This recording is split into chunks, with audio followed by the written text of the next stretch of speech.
I want to welcome everyone to the third coffee hour of the 2013-14 academic year. And before we run into the agenda, or start the agenda, I wanted to go through a couple of housekeeping things. I just wanted to do maybe call a roll call. Is Beloit College online? Yes, we are. Cal State?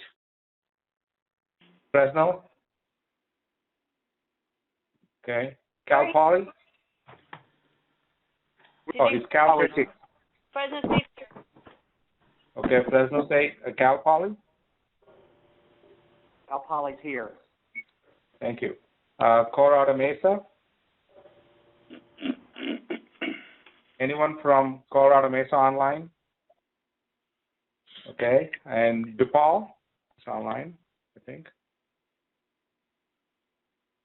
Can DePaul hear us? I see you on, okay. Finlandia is here. ISU and Millikan are here. Lawrence Technical is here. Lawrence University? Yep, Gary and Tony are here. Thank you. McPherson College? Anybody from McPherson online? Millikan is with ISU. North Central, Brian is here. Quincy is here. ECU is here. UNCG is here. Webster is online. Ken Webster? Yes, we're online. Okay. And Wichita State? Wichita State's here.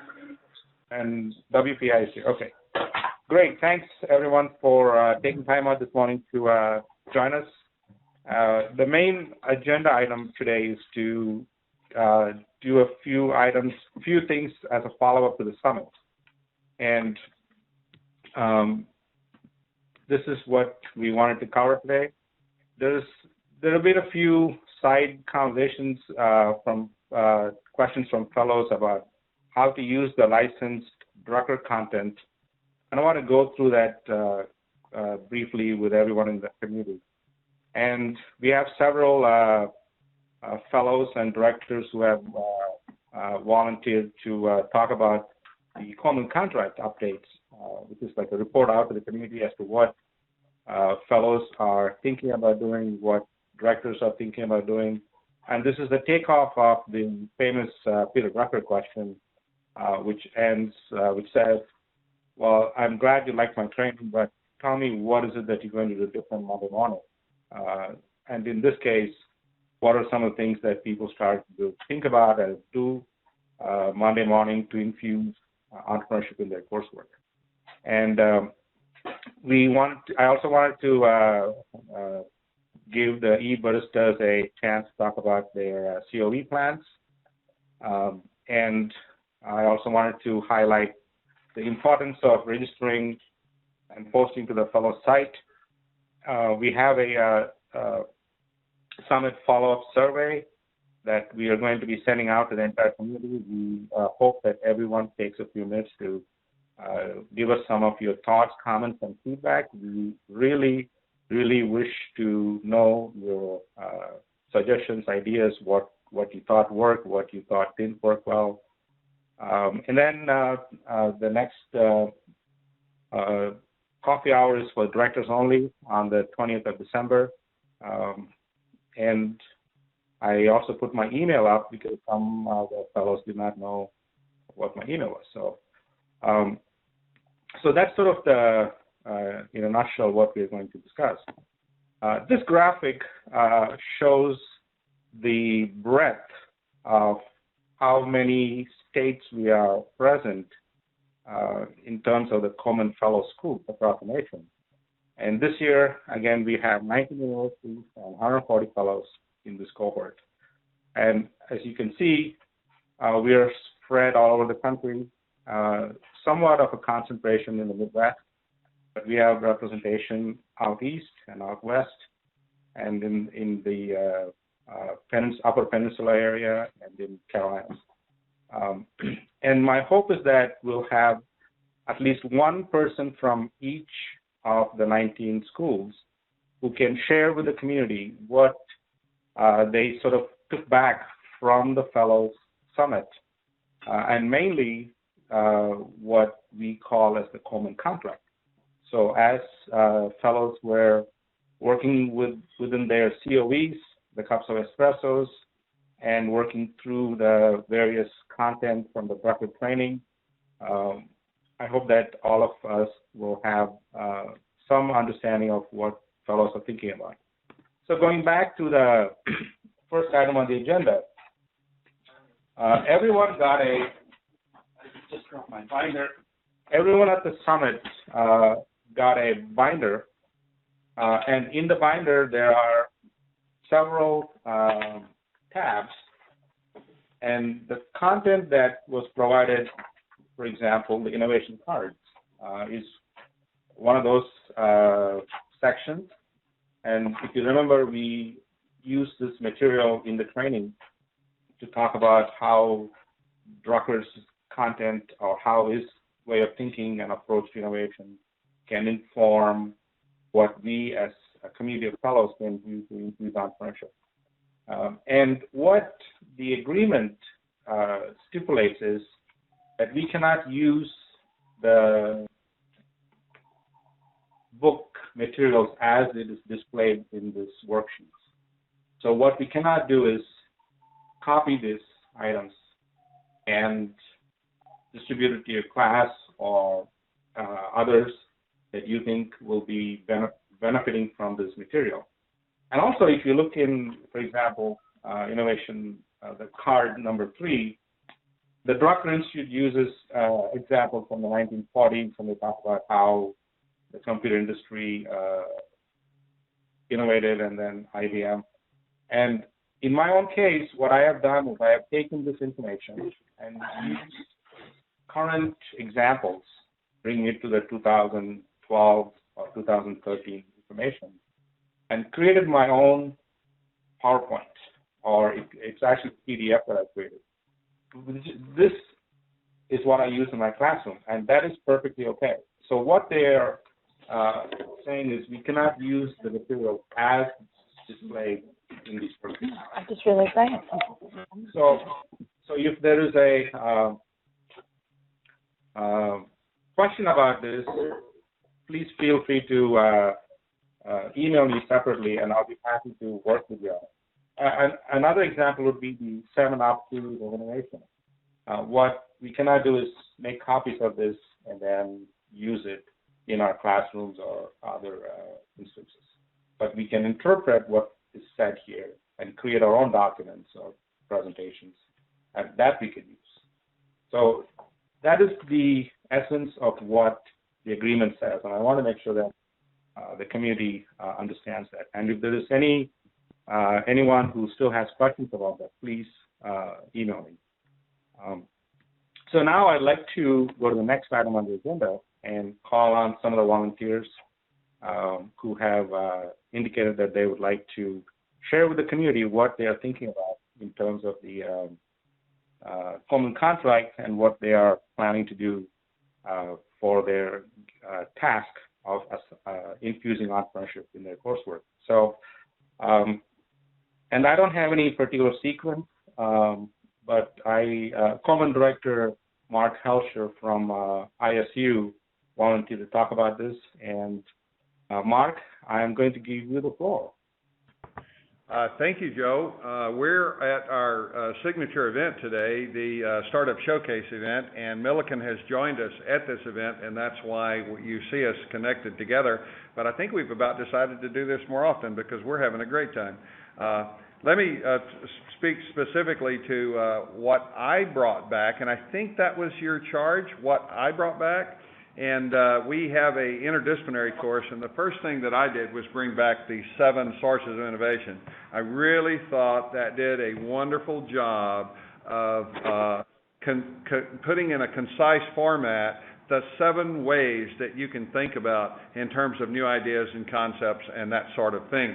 And it fit the course very well because the course is hard to describe, but it's a beginning entrepreneurship interdisciplinary course, and it really looks at how to get kids to think about ideas and then how to get them to assess them, and it just really laid that out well. That's the first thing, and then the only other thing I would add to that is I see in Drucker the capability of spreading this the potential to teach entrepreneurship to broadly across campus. So if I have a professor who's worried because they don't have a strong background in the business principles, Drucker does a really good job of bringing it together very concisely. And then, of course, the only other thing that I think of right away would be the storytelling aspect, sort of the experiential side. You all know me too well for me to tell you I started telling stories. I've been telling stories my whole life, so that probably didn't come straight from Drucker, but I thought it was well placed, and the Drucker training does an excellent job of laying that out. So in a nutshell, that's what we did here, and then later, whenever you call back on us, maybe I'll let my colleagues add to that.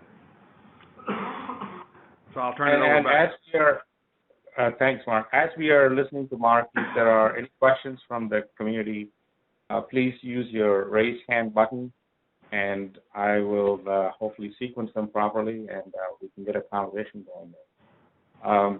So thanks, Mark. I appreciate your willingness to share that with the community. My pleasure. Thank you. And we have Janice from WPI who wanted to share something with the community. Yeah, hi. How is everyone? So I'm a cognitive scientist by training, and I'm teaching a Coleman course this spring. And actually, it's going to be a graduate course. So just as a little background, I'm a professor at WPI, but I have a company that WPI is incubating. So this is sort of a really interesting thing for me to do, and something that I feel like, we've been thinking about for a while. We formed our company actually a year ago next week. So my course comes at this perspective of what are the conditions for which the conditions for which innovation can spark. So an example is when Herb Simon and Alan Newell, who were trained as economists and won the Nobel Prize in economics, started thinking about how people reasoned about financial decisions. And it inspired a whole methodology for studying human reasoning, and then actually inspired the field of cognitive science. So it's a really interesting idea. And then companies have actually spun out of that. So my course kind of has sort of 5 categories, some of which are tighter to each other than others. But so there's conditions for innovation, the kinds of personalities. I mean, this is a sort of a more exploratory and minor part of the kinds of quote-unquote traits that people have as risk takers in terms of being innovators. The business components, a la Drucker, intellectual property and the Bayh-Dole Act and its role in university spin-offs, and then sort of very interesting exemplars of highly innovative projects that have become successful businesses. So that's sort of the kind of broad layout of my class, and then we're exploring this out over 15 weeks. Okay, great. Thank you. There's a question from TCU. Go ahead, TCU. Can you hear us? It wasn't a question. Margaret Rich just wanted to comment when you go into more of the explanations of what the fellows did when they came back. Oh, okay, great. We'll come back to you. Right. Oh, so I'm teaching my class in January, so when I came back, I did what I always do. So my class is later. Yeah, I'm not teaching the class right now. Okay, great. And if there are more questions later on, I hope that we can ask Janice and Mark and others as they go through what they are planning on doing with their courses. I have Xiaoyan Su from Webster who wanted to share something with us today. Came back from Chicago. I kind of went through my current course, COSC 2017 Introduction to Mobile Technology. I went through my syllabus. I also put my new syllabus online for the syllabi exchange. I basically added a few more learning objectives for my course, which explains and also try to incorporate the entrepreneurship more into our computer science program, which we often have a very traditional computer science program. So we add the learning objectives such as explain the marketplace for leading mobile devices and also develop a plan of action to start a mobile technology business. And we also have various guest speakers for our course. The course is currently offered at Webster currently right now. This is the 4th week of the whole entire semester. So I guess overall, as far as I can tell from this point, the course does have more interesting questions from the students compared to the previous semesters when we didn't have any entrepreneurship programs to the course. Students eventually from the computer science program eventually showed various interests to the program, not only to technology aspects, but also to business aspects and also to, entrepreneurship as in general. I can actually jump in too. Yeah. Go ahead, Chris.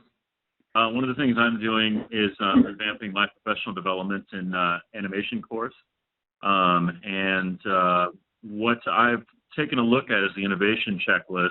And I've really gotten into what we do in professional development right now is we deal mainly with polishing a web portfolio, resume, and start to get them to plug into working into the industry.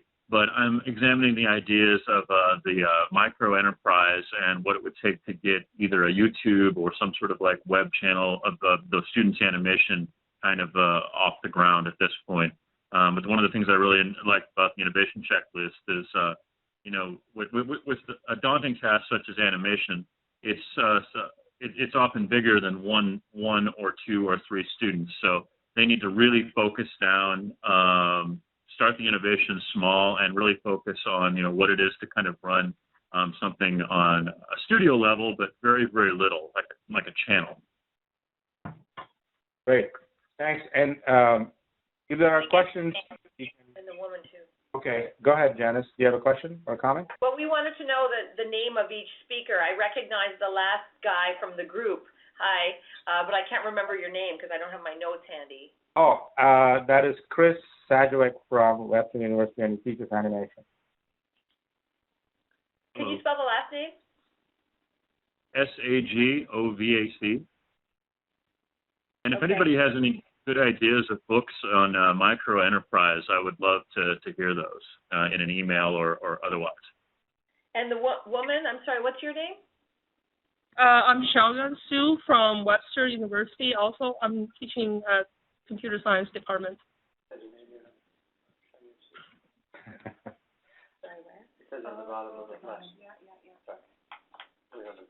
Okay. Are there any questions at this point to either Chris or Janice or Mark or Xiaoyan?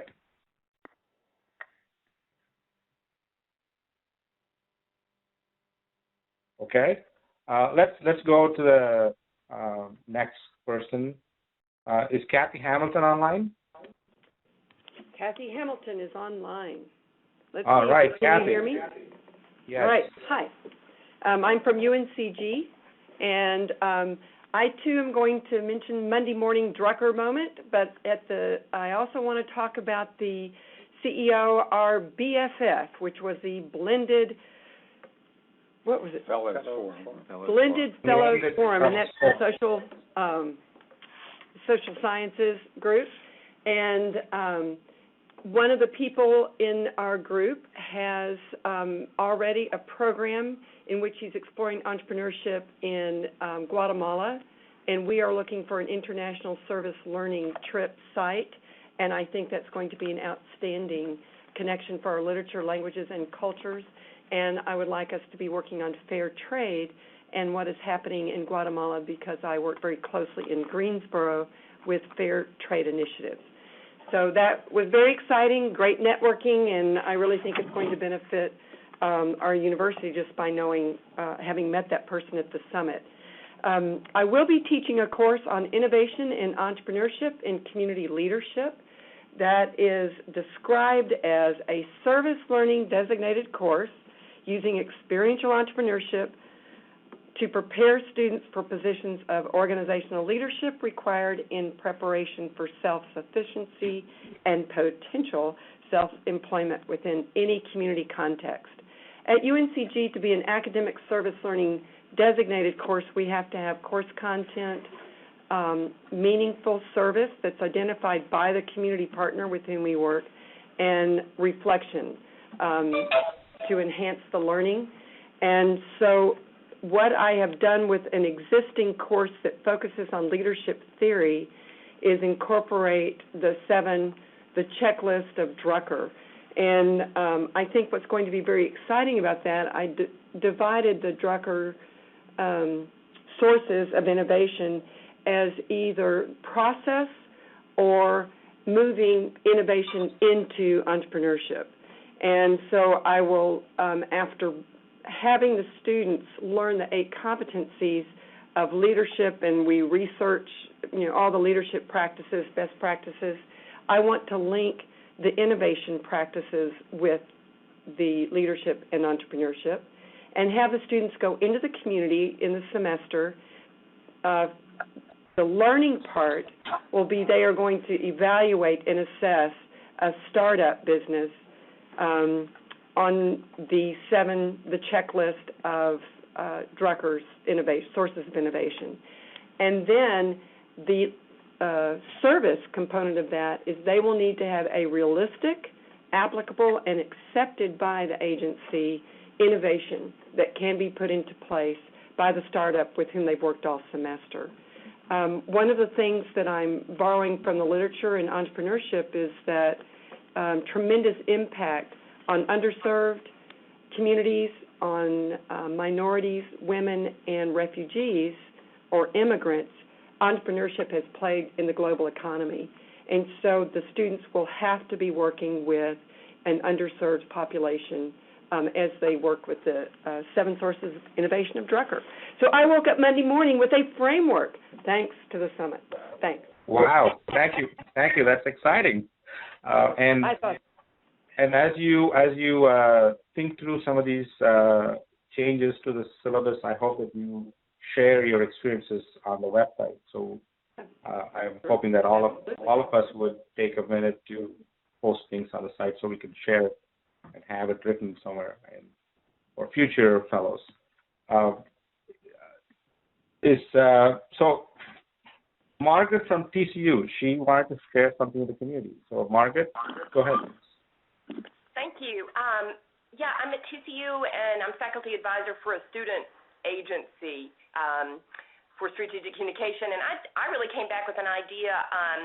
I'm working entirely with seniors, and they're in this agency, and they're all getting ready to go out into the job market, and they're worried about their online presence. So I at the training, which I really, really enjoyed, kind of came up with the idea of having them do a class project, and basically I gave out the assignment on Wednesday, to a kind of a digital footprints assignment to pair up and to look at each other's online presence and to kind of critique it, make recommendations in a respectful way, of course, and then to really think about if there's a market for such a thing. And if so, who? And what would the market be? Even what would the market be willing to pay? What would that product actually look like? Perhaps that even our student agency potentially would be producing for college seniors anxious as they enter the job market.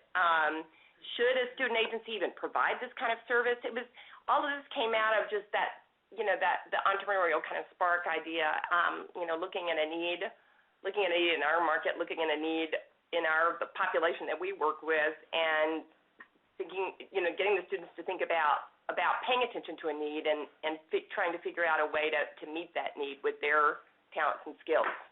So anyway, I'm kind of excited about it. I gave out the assignment on Wednesday, on 2 weeks, I guess right after the training, and then they're going to be making their presentations next week, and I'm going to be really excited to see what comes out of this. Okay. Wow, and This is a undergraduate class or graduate class? What level? Yeah, it's undergrad. They're seniors. It's 14 students.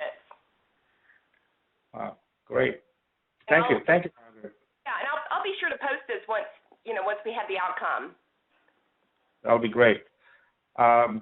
Warren, do you have someone who can share what they took back from the summit? Yes, I do, but I'll have to read it for him. Okay.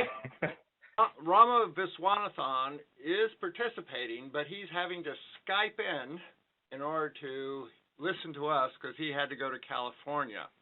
So he wrote, on that Monday, I talked about entrepreneurship in my first-year seminar.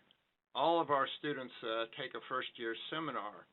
And he says this was somewhat experimental because I was not sure how entering first-year students would respond to the idea that entrepreneurship is a vital part of the liberal arts experience. And they responded very positively. He also showed them our 3D printing and scanning setup that day. And then one of the students sent a note about a startup that one of her friends was involved in that was producing an ultra-low-cost 3D printer. So his talking about the entrepreneurship really resonated. I, with 4 fellows, Rama, Ron, and Ted, along with Brian Morello, director of Celeb, are teaching an interdisciplinary workshop called the Social and Environmental and Scientific Entrepreneurship Workshop next semester. Right now, we're signing students up, and the enthusiasm has been so great that we have a waiting list to see who's going to be on it. And the students will work in teams, working with faculty, IT, and with student ideas to try and get viable launch plans done by the end of the semester. Great. Thank you, Warren. Dusty, you have a question or a comment or something to share with us? Yeah, actually, I had an additional report from TCU. We actually, when we came back, we got some great news. The Business of Design course that we took to New York this past summer was approved to go internationally, and we have 12 students ready to go to London in December 15. So we're going to be emphasizing doing design business internationally in that course in London next summer. But what we started with over in graphic design at TCU was a movement of our senior thesis project towards more real projects that the students can take with them once they graduate. Our hope is that when they leave TCU that they can have an actual launching pad for a real business. So we're going to start a 1-hour thesis prep course that's the summer before their, or not the summer, but the semester before their graduating semester. And with the idea of using senior thesis as a launching pad for real business instead of a fantasy business, which is what we've done in the past. I also proposed putting together a course called Design Thinking that would be an upper division graphic design credit that we would use for juniors and seniors. And our hope is that we'll teach a particular type of thinking in that course that feeds students into the elevator speech competition as well as the values and venture competition that are currently held at TCU. So those are the actions that we have moved forward with so far after coming back. But one of the things you asked for was the takeaways that we had, and I think a key takeaway for me had to do with inspiring innovation in the classroom. And one salient point really came from that sort of silly marshmallow challenge, but what I was stuck with was the idea that school children are often more successful than CEOs at completing the challenge, and because primarily of the multiple iterations that they came up with. And so I started working on creating an atmosphere in the classroom that would push for more ideas, more iterations of an idea, instead of rushing to assessment of a single idea that was presented. I've been doing more questioning in terms of how they can push their ideas forward, how they can improve them. And so instead of an emphasis on project equals grade, it's more of an emphasis on more and better ideas and a quantity and quality of those ideas. So a lot of great things that we took away and I brought back to the graphic design department here at TCU. Great. And Dusty, how do you encourage multiple iterations of the same project, for example, that you're talking about? I'm sorry, I didn't hear that. No, how do you encourage the multiple iterations? Because one of the key takeaways from the Marshmallow Challenge is the idea that it's okay to build something, let it drop, build again, and then you get a tower that is the tallest you can build. How do you engage the students in a assignment that way? So that's what I heard you say. Yeah, exactly. And so what I started doing was going in and we give tight deadlines and we focus on execution of a finished project for portfolio.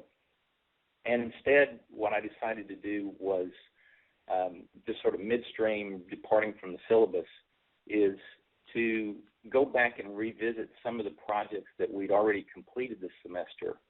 And I gave them a new assignment. I wiped out an assignment that was coming up and gave them a new assignment to take a project that they had completed, which was a single an advertising design class, and turned into a campaign, and to push the idea into other types of media. For example, most of the ads we've done at this point have been 8.5 by 11 print, and so what we said was, how could this be a guerrilla marketing campaign, or how could it be an out-of-home type of media, or could it turn into a television commercial? And with the idea that they've already been graded on the assignment, and so have fun with it. If you come up with something that doesn't work, that's cool.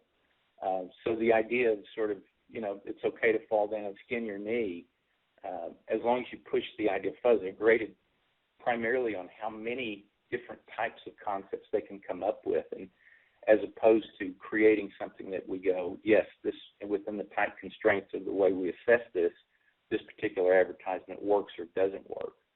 And I've been really pleased. The interesting thing is that even though they're given the idea that they can fail, they're actually succeeding better than they did when they first created the ad to begin with. So it's almost like the loosening of the constraints has had the positive effect of creating more innovation, which is what we're looking for. Great, thank you. At this point, I want to stop and ask if there's anyone with a question for any of the presenters so far. Sorry, I have a general question. Go ahead, Janice. Okay, so all the syllabi, I really want to take a look at these because this sounds really fascinating. So those are on the Coleman website, right? And it's very user-friendly? Yeah, that's a good segue because I wanted to talk a little bit about the Fellows site. The first task, I guess, is for every new fellow to register to the site.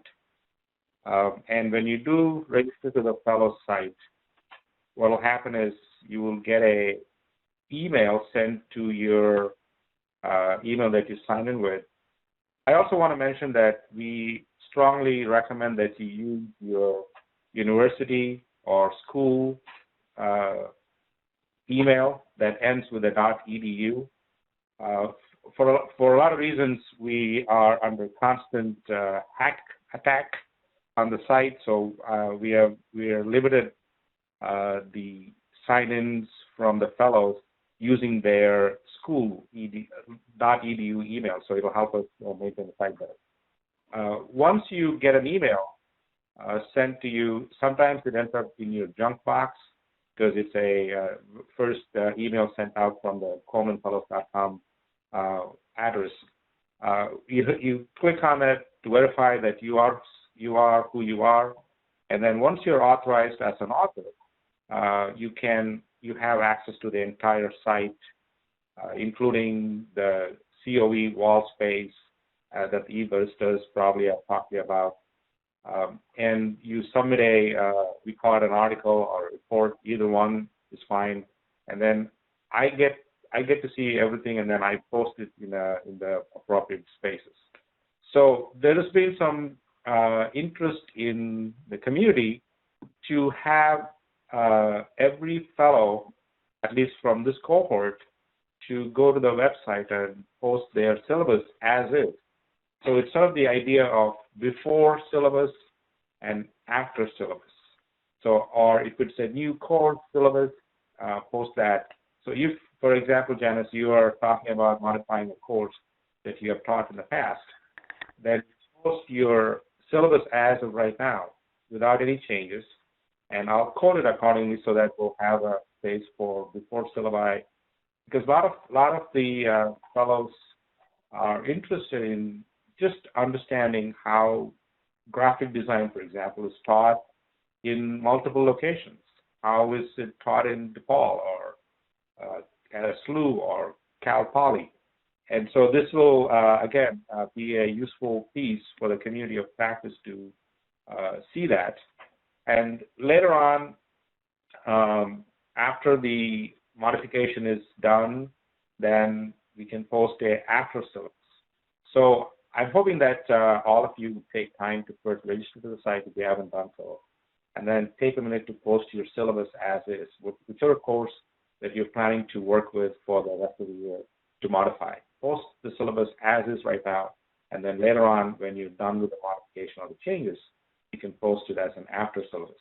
So if you post it, for example, Janice, you're going to post it today, just say before syllabus, or I will know, so I'll know how to put it in the right space. Shavian, do you have a? Go ahead, Janice. Yeah, just to let you know, I've actually not taught this class before. I'm just developing it. It's a new class. Oh, okay. Yeah, just so that you know. Then that's fine. Then this doesn't apply to you. When you have the syllabus fully developed, then you can post it. But Great. A lot of other fellows who are using existing courses to modify, they can do the pre and post syllabus. Shavian, you had a question? Yes, just want to follow up with your the things you previously said. I think it's also important that we post information about assessment, course assessment information on there. For instance, how was the students' response before and after, and how, what was the result? What were some of the learning outcomes? How did we actually accomplish those learning outcomes? I also want to mention, every time you want to upload something to the website, you need to go through a approval process. Is there any way we can reduce the length of those approval time? So, in other words, we can post faster. So therefore, we should be able to communicate faster. Okay. We have at this present time put a restriction on which articles, or I approve. We have a process where within 24 to 48 hours I approve all the articles. But we could try. The reason for that is because of the hack. People, I don't know, for some reason, tried to hack our site several times, and we had issues with that. But we could make it so that posts can appear and then try it. And if it works well, then we won't have to. So your post would be appearing immediately. So we could work on that, definitely. So and then see how it goes. And if it creates issues for the security of the site, then we'll revert back to an approval process. So okay. Anyone from DePaul have any anything that they can share with the community? Can you hear us, Joe? Yes, go ahead. Yeah, we have an announcement to make. Yesterday, the curriculum committee approved our brand new entrepreneurship course that Judge Gillespie designed, called Entrepreneurship Law, and it has received a formal permanent number to go ahead and be listed in the syllabus, in the proceeds of the university, the catalog. Okay. Great. I wanted to also share with the community with a conversation I had with Terry Steinbach, one of your fellows, second-year fellow at DePaul. Terry and I had a pretty interesting conversation yesterday morning, and she is actually putting together a course. I think it's an existing course called Service Learning for IT Students. And what she's engaging there is community. What she's sending out the students for internships or externships, as different people call it, and they are then working with a community-based organization to help with their IT needs and help so thereby helping them with their business model. And one of the questions that she had was, according to the bullseye graphic that we shared at the Fellow Summit, how do I incorporate some of those elements? And we talked about a couple of examples. One question was, if there is a not-for-profit, can I send my students there? And the answer is, of course. But in doing so, if there is an opportunity to send them to what I call as ESOs, Entrepreneurship Support Organizations. So there are several small not-for-profits around the Chicago area that are helping entrepreneurs with their task of starting a business or expanding the marketplace. And so rather than sending all your students to a social justice organization or related to that, you can send them to a ESO, and then there is an entrepreneurship connection to what they do. So that was an interesting conversation, and Terry, she couldn't make it today, but she wanted me to share that with the community, and she is going to post it to the site. So there are several, as you can see and hear, opportunities for everyone in the community to share what they are working on and also learn from each other, because I still think that there is a lot of wisdom if we share how to assess, like Shavian was saying, how do we assess what she is doing in the mobile IT class is working? How do we know it's working? So in that regard, the more information that we share with each other, it'll help us all. And I also want to give a shout out to Diane from UNCG, because she has been working with a assessment tool. And Diane, do you have a couple minutes to share with us what you've done so far and what you're looking to do? Sure, Joe. He doesn't. You're on. Go ahead. Okay. Go ahead, Diane. Hi, Joe. Hi, everybody. Thank you for giving me the opportunity to speak for a few minutes. Basically, I put together with Dr. Bill Tuller in our management department an assessment device called Entrepreneurial Propensity. And basically, it's in the pilot stages. We've piloted it with about 600 students, mostly in entrepreneurship classes originating out of the business school. But this semester, for all the Coleman Fellows, we're requiring it in all the Coleman Fellows courses. So they give it at the beginning of the course and at the end, sort of a pre-post.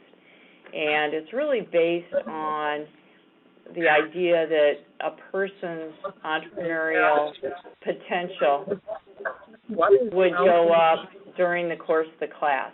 In reality, probably that,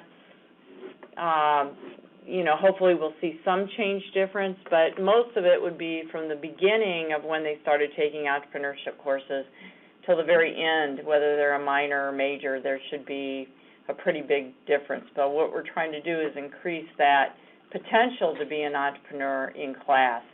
And most of the survey is based right now on motivations, entrepreneurial motivations and mindset. And what we're hoping to work on is to add content from different areas. So it could be, in an architecture class that has entrepreneurship blended in it. So really, what is the content that should be really gained from that class? Maybe we'd have 5 questions in a general area. For instance, in law, and entrepreneurship? What are 5 major things that they need to get in terms of content coming out? And some of these are going to overlap and from class to class, but some of them would be unique to the content of the course with blended entrepreneurship. And that's the piece we haven't developed yet. And basically what we were trying to do, because there isn't really been any valid, reliable assessment devices in entrepreneurship that have been used. I mean, there's some out of England that we found that we've discovered, but there's more than just me working on this. I know Kelly Shaver, that's at College of Charleston's, working with the Kaufman Foundation on one. But it's really trying to assess, are we making a difference in the classroom?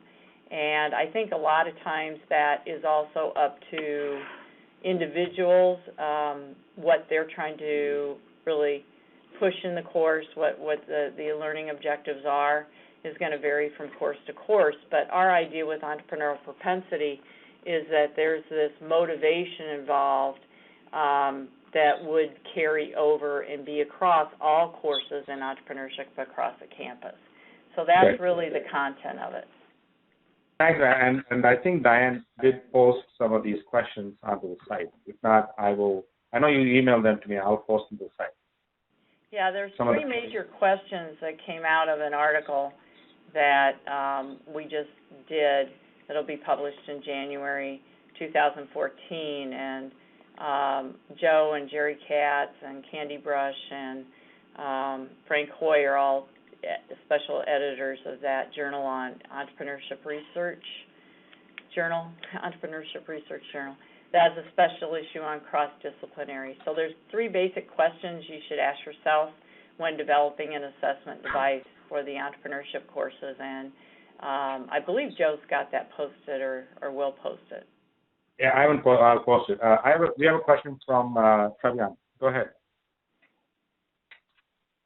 Oh, I don't know how that happened. Oh, Chris, go ahead, please. No, I actually don't have a question. I didn't know that. Okay. I have a question. Yes, so, go ahead, Diane, where can we get a copy of that survey? Right now, we're not. It hasn't been copywritten yet, so we're in the process of finishing developing it. And my co-author, I'm not. It would have to. I have to get approval of him to have it used outside of the university.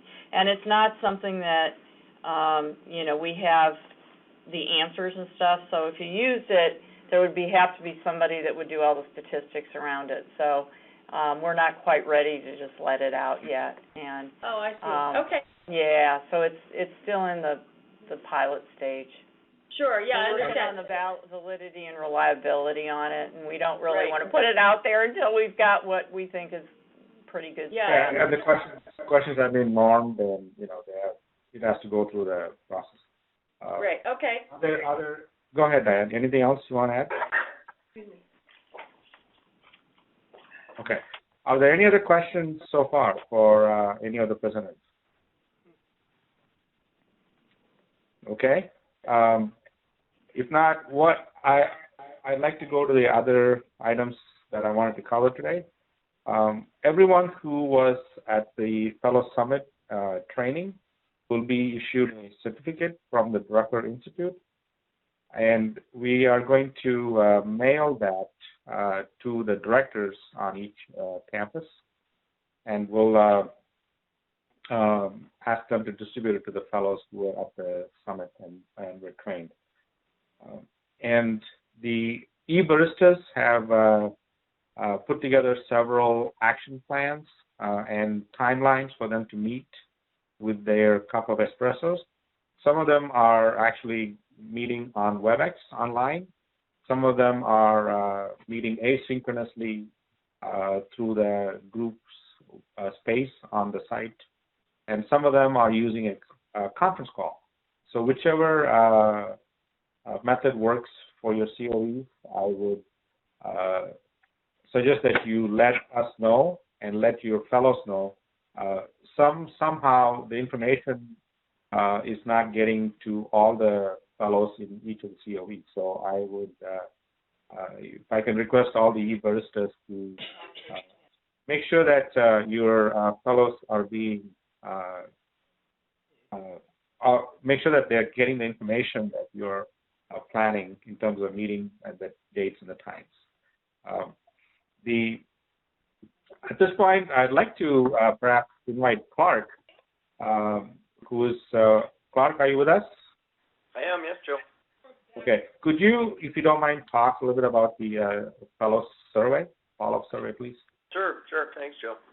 We're very interested in everyone's reaction to the Fellow Summit, and I think this morning has been a really good sample of that. It's exciting to hear that some ideas that you all talked about are making their way into your work, and we want to get a better sense of that. So we not only want to get feedback on how you're using, what was discussed with the fellows or at the Fellow Summit, but also just your general reactions to the day itself. This was a little bit of a different day from what we've done in the past, and so we're interested in your feedback. So early next week, hopefully on Monday, a survey will go out to you, just a simple online survey. It shouldn't take more than 15 minutes or so to fill it out, so please look for that and respond to it. We really value your feedback. It'll be an anonymous survey, so please be full and frank with us, and we'll use your free feedback as we think about designing future events here going forward in the program. Thanks, Joe. Thanks, Clark. Is there any other comments or thoughts from either Mike or Rosa? Well, I think this has really been a good session. The enthusiasm is apparent, and certainly it's our hope that this acts as a contagion and keeps on going all year. So congratulations. Thanks, Mike. And at this point, I am going to open up the floor for more questions. We have about 6 minutes left in the session.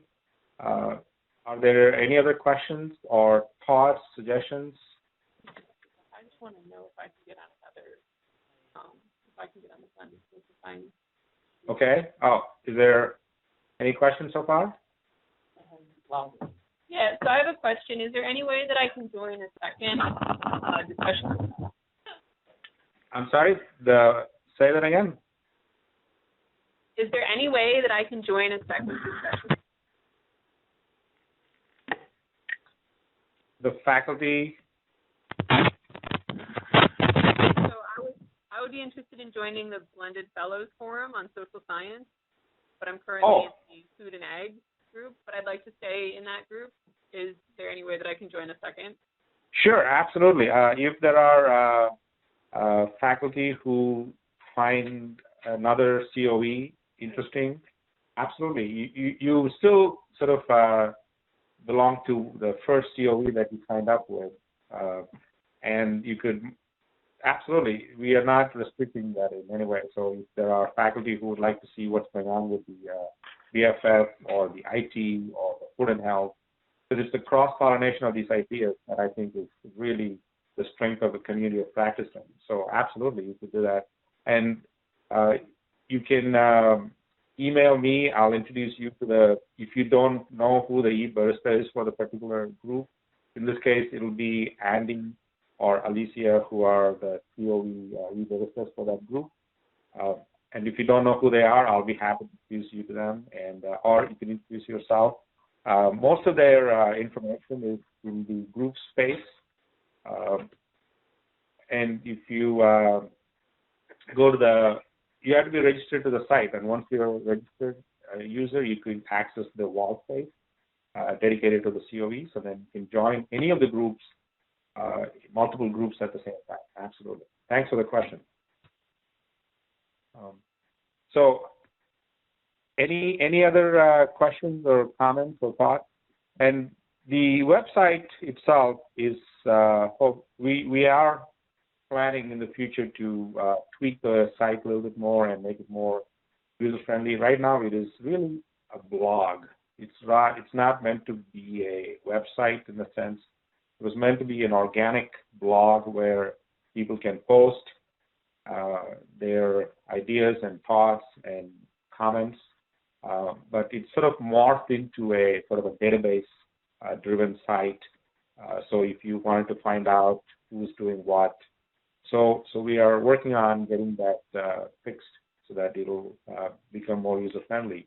And I can tell you that, to be honest with you, I took a class in website usability, and we put up this site as a sample, and it didn't get high scores. So we are aware of the, I guess, the limitations of the blog approach that we took 4 years ago. So, but if you have any specific ideas for the site, I'm going to send out an email to the e-bird assessment directors, and you could feed us back some thoughts and comments on how to make the site more user friendly. But for the time being, it is not awful. It's just that you have to familiarize yourself with the site and be able to spend a few minutes before you are able to navigate the site properly. So it's not any different than any other site in that sense. So so the next session is the next coffee hour is on December 20th, and we build it as directors only coffee hour because we are going to talk about midpoint reports. And if you have other thoughts or comments or questions for the directors, please pass them on to them so they can represent your concerns during that coffee hour in December. And as a effort to make sure that everybody is on the same page, the way the information flows is it goes to the directors and the e-bird first, and then they distribute the information or share the information with the rest of the faculty fellows on each campus. And sometimes the emails and the communication process doesn't exactly work the way we intended. So if there are fellows with any question about any aspect of the fellows program or anything that has to do with your task as a fellow, feel free to email me directly or anybody in the foundation. All of you have met Mike and Clark and Rosa. That is the team that works on the fellow program of the foundation. So, and we want to make sure that we are here to help you get to your task of infusing entrepreneurship in your coursework. So we appreciate all of your help and all of your work. And thanks for joining the session. We have a minute left. If there is any questions or comments, this is the time to speak up. Diane, keep it on. Okay, Diane, Joe, go ahead. Yeah, Joe, our group here was wanting to know the name of the professor at DePaul that wants to join their blended group. Yeah. The Okay. BF group. I believe it's Crystal, correct? Lima, K-L-I-M-A-S. Okay, I'll email you, Diane. I'll email you the information. Thank you. Okay. Any other questions? Okay. Well, thanks again for all your time and your efforts. Happy Halloween. I'm sorry, we passed the Halloween, my mistake. Happy Thanksgiving to everybody in advance. So we will see all of you again. There is a all community WebEx for all of the community coming up in February. So until then, if there are any questions, please feel free to email us, and we'll be in touch. And have a wonderful day. Bye.